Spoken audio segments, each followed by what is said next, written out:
ಇಲ್ಲಿ ಮಾತ್ರ ಅಲ್ಲ, ಮೈಸೂರಿನಲ್ಲೂ ಅಷ್ಟೇ ಪ್ರತಿಭಟನೆಗಳು ತೀವ್ರ ಸ್ವರೂಪದಲ್ಲಿ ಆಗ್ತಾ ಇದೆ. ಜನಿವಾರ ತೆಗೆಸಿ ಪರೀಕ್ಷೆಗೆ ಅನುವು ಮಾಡಿಕೊಡದಂತಹ ಪ್ರಕರಣಕ್ಕೆ ಸಂಬಂಧಪಟ್ಟಂತೆ ಪ್ರಕರಣ ಖಂಡಿಸಿ ಮೈಸೂರಿನಲ್ಲಿ ಶಾಸಕ ಶ್ರೀವತ್ಸ ನೇತೃತ್ವದಲ್ಲಿ ಕೂಡ ಹೋರಾಟ ಆಗ್ತಾ ಇದೆ. ಮೈಸೂರು ಅಗ್ರಹಾರ ವೃತ್ತದಿಂದ ಕೆಆರ್ ಠಾಣೆ ತನಕ ಪ್ರತಿಭಟನಾ ರ್ಯಾಲಿಯನ್ನ ನಡೆಸಲಾಗಿದೆ. ಮೈಸೂರು ಜಿಲ್ಲಾ ಬ್ರಾಹ್ಮಣ ವೇದಿಕೆಯಿಂದ ಈ ಮೆರವಣಿಗೆಯನ್ನು ಆರ್ಗನೈಸ್ ಮಾಡಲಾಗಿತ್ತು. ಕೃಷ್ಣರಾಜ ಪೊಲೀಸ್ ಠಾಣೆಗೆ ಈ ಕುರಿತಂತೆ ದೂರನ್ನು ಕೂಡ ಸಲ್ಲಿಕೆ ಮಾಡಿದ್ದಾರೆ. ಘಟನೆಯ ಬಗ್ಗೆ ತೀವ್ರವಾಗಿ ಖಂಡಿಸೋ ಕೆಲಸವನ್ನು ಕೂಡ ಶಾಸಕರ ನೇತೃತ್ವದ ಪ್ರತಿಭಟನಾ ತಂಡ ಮಾಡಿದೆ. ಪ್ರತಿಭಟನಾ ರ್ಯಾಲಿ ಇಲ್ಲೂ ಸಾಗ್ತಾ ಇರೋದನ್ನ ನೀವು ಗಮನಿಸ್ತಾ ಇದ್ದೀರಾ.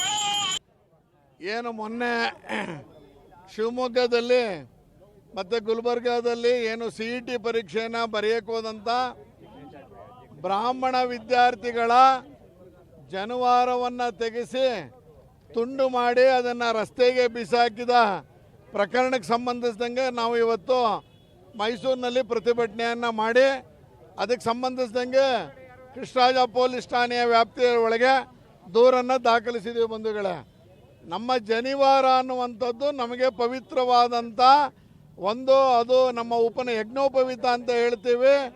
ಆ ಜನಿವಾರವನ್ನು ಹಾಕೋಬೇಕಾದ್ರೆ ಕೇವಲ ಮೈಸೂರು ಮಾತ್ರ ಅಲ್ಲ, ಕಲಬುರಗಿ, ವಿಜಯಪುರ, ರಾಯಚೂರು ಇಲ್ಲೂ ಕೂಡ ಪ್ರತಿಭಟನೆಗಳು ಸಾಗಿದೆ. ಕಲಬುರಗಿಯಲ್ಲಿ ಬ್ರಾಹ್ಮಣ ಸಮುದಾಯ ಬೀದಿಗಿಳಿತು. ಕಲಬುರಗಿ ಜಿಲ್ಲಾಧಿಕಾರಿ ಕಚೇರಿ ಮುಂಭಾಗದಲ್ಲೇ ರಸ್ತೆ ತಡೆಯನ್ನು ನಡೆಸಿ ಪ್ರತಿಭಟನೆ ಮಾಡಿದ್ರು. ಮಾನವ ಸರಪಳಿಯನ್ನು ನಿರ್ಮಿಸಿ ರಸ್ತೆಯನ್ನು ಬಂದ್ ಮಾಡಿ ಹೋರಾಟವನ್ನು ಮಾಡಿದ್ರು. ಇಷ್ಟು ಮಾತ್ರ ಟೈರ್ಗೆ ಬೆಂಕಿ ಹಚ್ಚೋದ್ರ ಮೂಲಕ ಕೂಡ ತಮ್ಮ ಆಕ್ರೋಶವನ್ನು ವ್ಯಕ್ತಪಡಿಸಿದ್ರು. ಸರ್ಕಾರದ ವಿರುದ್ಧ ಧಿಕ್ಕಾರವನ್ನು ಕೂಡ ಕಲಬುರಗಿಯಲ್ಲಿ ಕೂಗಿದ್ರು. ಇದು ಕಲಬುರಗಿ ಪ್ರತಿಭಟನೆಯ ಸ್ವರೂಪ. ಟೈರ್ಗೆ ಬೆಂಕಿ ಹಚ್ಚಿರೋದನ್ನು ನೋಡ್ತಾ ಇದ್ದೀರಾ. ಮಾನವ ಸರಪಳಿ ಮೂಲಕ ಸರ್ಕಾರದ ವಿರುದ್ಧ ಆಕ್ರೋಶವನ್ನ ಹೊರಹಾಕ್ತಾ ಇರೋದನ್ನ ನೋಡ್ತಾ ಇದ್ದೀರಾ. ಇವ್ರಿಗೆಲ್ಲ ಕೆಲ ಅನುಮಾನಗಳಿದಾವೆ. ಬೇಕು ಅಂತ ಏನಾದರೂ ಇಂಟೆನ್ಷನಲ್ ಇಟ್ಕೊಂಡು ಇಂಥದ್ದೆಲ್ಲ ಮಾಡಿಸಿದ್ರಾ ಅನ್ನೋದು ಒಂದು ಪ್ರಶ್ನೆ. ಹೀಗಾಗಿ ಪ್ರತಿಭಟನೆ ಎಲ್ಲ ಆಗ್ತಾ ಇದೆ.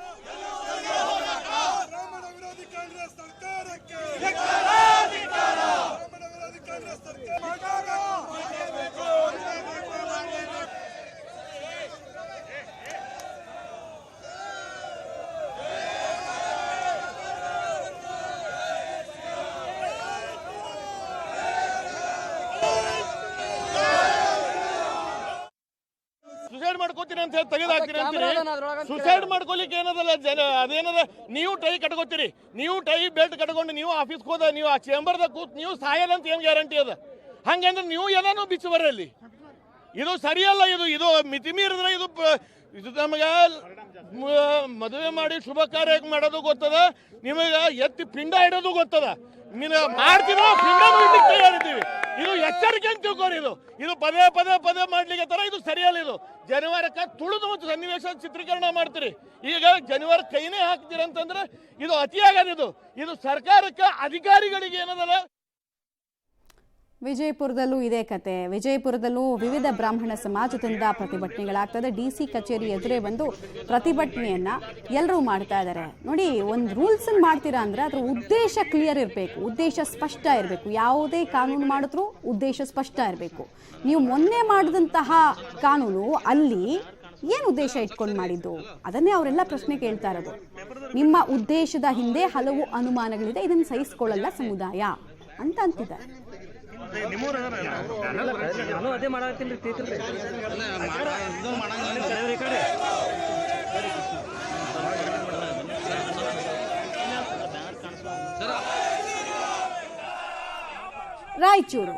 ರಾಯಚೂರಿನಲ್ಲೂ ಅಷ್ಟೇ ಬ್ರಾಹ್ಮಣ ಮಹಾಸಭಾದಿಂದ ಪ್ರತಿಭಟನೆ ಆಗಿದೆ. ಡಿಸಿ ಮೂಲಕ ಉನ್ನತ ಶಿಕ್ಷಣ ಸಚಿವರಿಗೆ ಮನವಿ ಪತ್ರವನ್ನ ಕೊಡಲಾಗಿದೆ. ಅಧಿಕಾರಿಗಳ ವಿರುದ್ಧ ಕ್ರಮ ಕೈಗೊಳ್ಳಬೇಕು, ತಲೆದಂಡ ಆಗಬೇಕು, ಜೊತೆಗೆ ಯಾರಿದ್ರ ಹಿಂದೆ ಇದ್ದಾರೆ, ಇಂಥ ತಲೆಹರಟೆ ಇನ್ಸ್ಟ್ರಕ್ಷನ್ಸ್ ಅನ್ನು ಯಾರು ಕೊಟ್ಟರು ಅವ್ರ ವಿರುದ್ಧ ಕೂಡ ಕ್ರಮ ಆಗಬೇಕು, ಅತಿರೇಕಿಗಳು ಅಂತ ಇವರನ್ನು ಕರಿಬೇಕು ಮತ್ತು ಇದು ಇನ್ ಮುಂದೆ ರಿಪೀಟ್ ಆಗದಂತೆ ನೋಡ್ಕೊಳ್ಬೇಕು ಅಂತೆಲ್ಲ ಮನವಿ ಪತ್ರದಲ್ಲಿ ಉಲ್ಲೇಖಿಸಿದ್ದಾರೆ. ನಮಗೆ ಬ್ರಾಹ್ಮಣ್ಯತ್ವಕ್ಕೆ ಅವಮಾನ ಮಾಡಿರ್ತಕ್ಕಂಥದ್ದು ಅತ್ಯಂತ ಖಂಡನೀಯ ವಿಷಯ. ಇದು ಮುಂದುವರಿಬಾರ್ದು. ಯಾಕಂದರೆ ಬ್ರಾಹ್ಮಣ ಸಮಾಜಕ್ಕೆ ಆಗ್ತಕ್ಕಂಥ ಆಘಾತವನ್ನು ನಾವು ಪ್ರತಿಭಟಿಸಬೇಕು. ಮುಂದಿನ ದಿನಗಳಲ್ಲಿ ತೀವ್ರವಾದ ಹೋರಾಟಕ್ಕೆ ನಾವು ಸಿದ್ಧರಿದ್ದೀವಿ ಅಂತ ಈ ಮೂಲಕ ಹೇಳಕ್ಕೆ ಬಯಸ್ತಾ ಸರ್ಕಾರ ಇದಕ್ಕೆ ಎಚ್ಚರಿಕೆ ಯಾವುದೇ ಕಾರಣಕ್ಕೂ ಬ್ರಾಹ್ಮಣ ಸಮಾಜಕ್ಕೆ ಅನ್ಯಾಯವಾದರೆ ನಾವು ಸಹಿಸೋದಿಲ್ಲ ಅನ್ನೋ ಮಾತನ್ನು ಈ ಮೂಲಕ ಅವ್ರಿಗೆ ಹೇಳಕ್ಕೆ ಬಯಸ್ತೀವಿ. ಅಖಿಲ ಕರ್ನಾಟಕ ಬ್ರಾಹ್ಮಣ